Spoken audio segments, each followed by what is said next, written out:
Indeed. Richard Southern, thank you very much for joining us this morning. Roger, how are you? How are you? I'm good, sir. How about you? With this 30-degree temperature this afternoon, I know someone who's probably going to be out on his boat, no doubt. I don't know. Well, with the thunderstorms, probably not. Well, there's that. There is that issue, but no, otherwise, yeah, no, I'm just looking forward to the warm weather. I'm so ready for it. I know. We're ready for it. Let's get into robotics, and Ford is scaring people now. So, you know we had those Boston robotic videos out over the past year and those creepy robots walking around, Roger? Mm-hmm. Well, Ford Motor Company says, hold my beer. We got a creepier robot for you. I want to show it to you. The idea for this robot, which by the way has a name of Digit, is that it would deliver packages. It would arrive in an autonomous van. It would then fold out of the back of that van, Roger, feet down on the ground. Oh, my. Look at this. It takes your package, walking over to the door for you. Must kill Roger Peterson. Whoa, whoa, whoa, whoa, whoa. This is crazy. They're actually... lawn, though. I know. Get off the lawn. It can carry 40 pounds, Roger. Lawn. How much? 40 pounds? Deliveries using this robot, which goes right up to your door, set to begin in the first quarter of 2020. Looks creepy, Raj, but this has been really the issue when it comes to delivery, and that's how to get it from the car to the door, and maybe it's solved that issue. Well, if it works. If it works until it, takes over all the of government humanity. And stuff like that, yeah. Here's another wild one, Roger, when it comes to sort of robots and AI. All right, what do you got? Amazon this morning said to be working on a wearable device for your wrist which can read your emotions.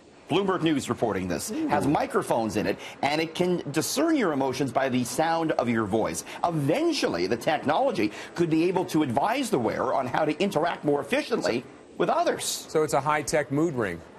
Exactly, Roger. Now, the idea, too, I guess, is that... It's iMood.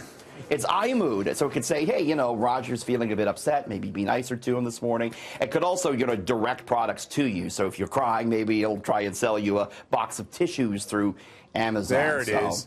Now, I knew it wasn't all just for good. Of course not. But, I'm thinking about data in the next generation. We've seen this sort of mood, emotional robots throughout science fiction, and maybe now they're coming to life.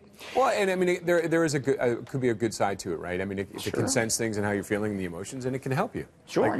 That's positive to it. Best friend as Siri sitting on the counter could be your best friend maybe one day, I don't ever want to have that life.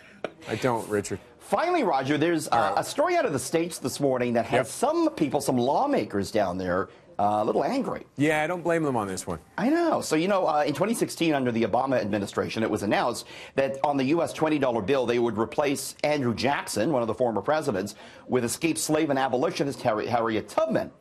Then yesterday, Steven Mnuchin, the head of the Treasury now, says, no, that's not going to happen. He pushed this back until 2028, effectively kicking the change on this bill to another administration. Mnuchin declined to tell lawmakers at a hearing, Roger, if he supported putting Tubman on the bill or not. U.S. President Trump had previously called the addition of Tubman on the bill an example of, quote, pure political correctness. Now, as you know, Raj, we're well ahead of the curve here in Canada with our redesigned $10 bill featuring Viola Desmond. It recently won an award as being the best banknote in the world last year. So we're ahead of the curve, but some questions about what's going on there in the States. There's always some questions about the States. I love them, but boy, there's always some questions about them. Richard, yes, sir. Thank you very much. Stay out of the lightning, Roger, okay? Be careful. Will do. You too. Thanks.